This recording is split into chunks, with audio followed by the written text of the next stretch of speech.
जंग फैल गई। ईरान ने एक और अमरीकी बहरी जहाज़ पर हमला कर दिया।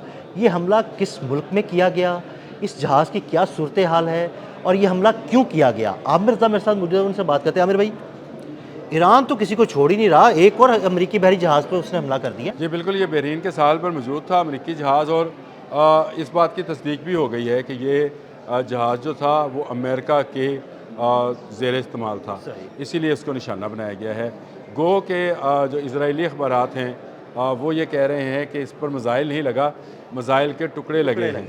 अब उसके बाद इस पर आग भड़क उठी, एक बंदे की जान चली गई और चंद लोग जो हैं ज़ख्मी हैं। ये उनका मैं मौका बता रहा हूँ, लेकिन जहाज़ पूरी तौर पर नकारा हो गया। 183 मीटर लंबा जहाज़, और इसके बारे में ये कहा जा रहा था कि ये अमेरिका की तहवील में है, maritime US maritime के ज़ेर इस्तेमाल है।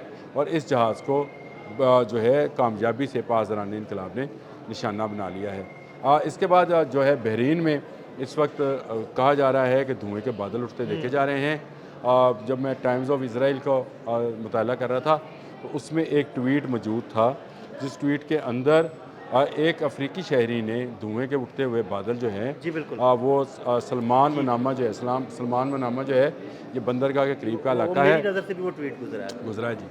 और उसमें जो है धुएं के बादल उठते हुए दिखा रहा है और वो बता रहा है कि यहाँ पे अमेरिकन जो पोस्ट हैं या अमेरिकन जो कंट्रोल सेंटर्स हैं उनको तबाह कर दिया। उसने इसके साथ ब्रेकिंग भी लिखा हुआ है कि ये ब्रेकिंग न्यूज़ है।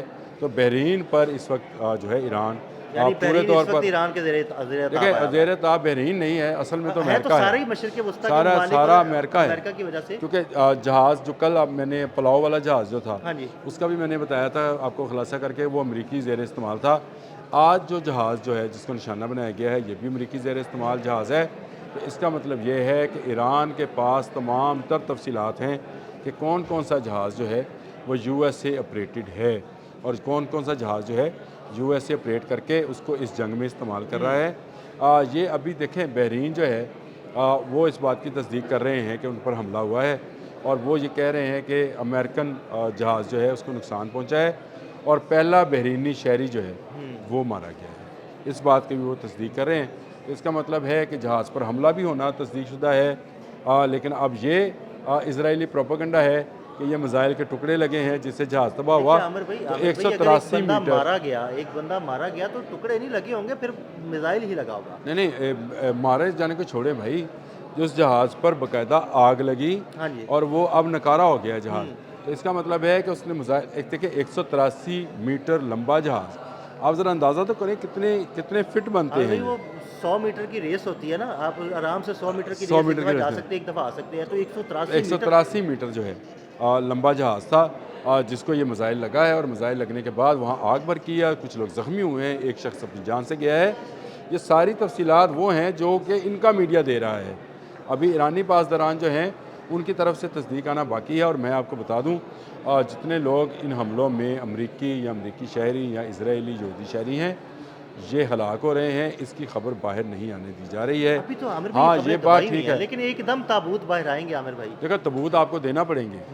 जब उनके घर वाले मांगेंगे ना कि भाई हमारा बंदा किधर है, हमारा बच्चा किधर है, हमारा भाई किधर है, फिर ये ताबूत बाहर आएंगे। मैं वो किसी का वो सुन रहा था व्लॉग, उन्होंने तो ये कहा कि तबूत उठाने वाले कम पड़ गए हैं, इतने तबूत हैं। इसका मतलब है कि सैकड़ों लोग जो हैं वो अपनी जान से गए हैं। और ये अगर अपनी जान से इतने लोगों को जाना जो है ये अमेरिका के लिए ख़ुद एक बड़ा नुकसान है। फिर आप उसको ज़रा गौर से करें कि इन्होंने इससे पहले कोई अपने शहरियों के लिए कोई एडवाइस जारी नहीं की थी। इनका ख्याल था कि ये जंग मिडल ईस्ट तक नहीं जाएगी। इनका ख्याल था कि हमारे अमेरिकन शहरी जो हैं जो वो इसराइल में हैं, सऊदी अरब में हैं, बहरीन में हैं, कतर में हैं, ओमान में हैं, जहाँ जहाँ हैं महफूज हैं। लेकिन ईरान ने सिर्फ 3 रोज़ के अंदर, अभी तो चौथा रोज़ शुरू है, 3 रोज़ के अंदर ये बात बता दी कि कोई अमेरिकन जहाँ जहाँ है वहाँ वहाँ ताकर महफूज नहीं हमला होगा। और ये बात जो है ये अमेरिका के लिए ज़्यादा तशवीशनाक है। देखें, अमेरिका के आयरन डूम नाकाम होता है, अमेरिका का रडार सिस्टम कुवैत में नाकाम होता है और उसके पेट्रियट उसके अपने ही जहाज़ों को गिराते हैं, जिनको ये कह रहे हैं कि फ्रेंडली फायर था। हालांकि वो फ्रेंडली फायर नहीं था, उसको बाकायदा उस सिस्टम को जैम किया गया और जैमिंग के ज़रिए वो जहाज़ गिराए गए। और अब अमेरिका जो है इस बात को तस्लीम करने पे आ गया है। और मैंने आपके साथ वो एक अमेरिकन एनालिस्ट का पूरा मजमून जो है डिस्कस किया, जिसने सेंटकॉम से ये तफसील मांग ली कि आप बताएं कि किस तरह से उसको पता नहीं चला कि फ्रेंड कौन है और फो कौन है, यानी फ्रेंड और फो जो इसका सिस्टम है वो ऑपरेटिव क्यों नहीं हाँ था। बिल्कुल, वो सिस्टम ये पता लगाता है कि आपके दोस्त का जहाज़ कौन सा है और आपके दुश्मन का और जहाज़ कौन सा है। ये सिस्टम ना सिर्फ रडार के अंदर मौजूद है बल्कि ये सिस्टम जहाज़ के अंदर भी हाँ मौजूद जी, है, जहाज़ों के अंदर भी जो मौजूद होता अपने है। अपने रडार्स को ये बताता है कि मैं दोस्त हूँ। तो दोनों तरफ से कैसे बंद हो गया, तो इसका मतलब है इसके दरमियान में कोई दीवार आई, जिससे वो ऐसी दीवार थी सैटेलाइट से आने वाली, जिसने दोनों को जैम करके रख दिया, यानी अंधा बहरा कर दिया, और अपने ही मिसाइल जो हैं जहाज़ों पर टूट पड़े। और इसके बाद कहीं 5 कहीं 3 की तस्दीक की जा रही है। तो अमेरिका के लिए बड़े खौफनाक सूरत हाल है, ख़ासकर बहरीन जैसे ममालिक जिन्होंने अमेरिकन को पनाह दे रखी है, जिन्होंने अमेरिकन को अड्डे बनाने दिए, जिन्होंने अमेरिकन जहाज़ों को अपनी बंदरगाहों पर रखा हुआ है, उन तमाम रसद के जहाज़ों को, और ये जहाज़ जिसको अब नुकसान पहुंचा है ये रसद का जहाज़ है। रसद का जहाज़। ये रसद के लिए रखा गया था ताकि अब्राहम लिंकन को रसद पहुंचाने के लिए इसको इस्तेमाल किया जा सके, लेकिन इस रसद के जहाज़ पर भी ईरानियों ने हमला कर दिया। ईरानी अभी मज़ीद सरप्राइज़ देने को तैयार हैं, और अभी तो ईरानी आबदोज़ों ने सामने आना है जो कि अभी तक सामने नहीं वो आई। सामने आई तो और अभी तबाही तक होगी। ईरान ने कोई क्रूज़ मिसाइल फायर नहीं किया है, बैलिस्टिक मिसाइलों का सहारा लिया है। अभी उसने क्रूज़ मिसाइल इस्तेमाल करने हैं, और अभी खैबर शिकन से भी ज़्यादा तेज़ रफ्तार मिसाइल उसके पास मौजूद हैं।